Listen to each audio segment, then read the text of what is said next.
தேர்தல் பணிகள் தற்போது எப்படி போயிட்டு இருக்கு? தொகுதி பங்கீடு பேச்சுவார்த்தை முழுமையா முடிஞ்சிருச்சா மேடம்? இல்லை, தேர்தல் பங்கீடு பேசிட்டு இருக்காங்க.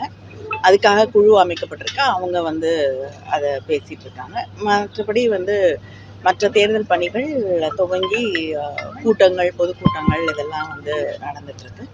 அது மட்டும் இல்லாமல் மக்கள் மகிழ்ச்சியாக இருக்கிறாங்க. அதனால நிச்சயமாக திராவிட முன்னேற்ற கழகத்தின் கூட்டணி மிகப்பெரிய வெற்றியை பெறும். மோடியுடைய கால் நெக தூசி கூட உதயநிதி ஸ்டாலின் சமம் இல்லைன்னு அண்ணாமலை காலை சொல்லியிருக்காரு. அப்படி உங்களுக்கு கருத்து என்ன மேடம்?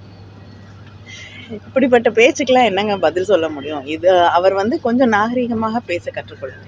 இப்போ தமிழ்நாட்டில் போதைப் பொருள் அதிகமாக இருக்குது. இந்தியாவில் தமிழ்நாடு தான் முதல்ல இருக்குன்னு அண்ணாமலை சொல்லியிருக்காரு மேடம். தேர்தல் பணிகள் தற்போது எப்படி போயிட்டு இருக்கு? தொகுதி பங்கீடு பேச்சுவார்த்தை முழுமையாக முடிஞ்சிருச்சா மேடம்? இல்லை, தேர்தல் பங்கீடு பேசிட்டு இருக்காங்க.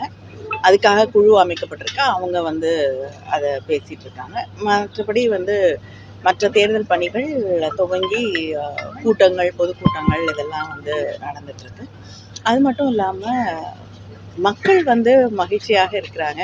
அதனால நிச்சயமாக திராவிட முன்னேற்ற கழகத்தின் கூட்டணி மிகப்பெரிய வெற்றியை பெறும். மோடியுடைய கால் நெக தூசி கூட உதயநிதி ஸ்டாலின் சமம் இல்லைன்னு அண்ணாமலை காலை சொல்லியிருக்காரு. அப்படி உங்களுக்கு கருத்து என்ன மேடம்?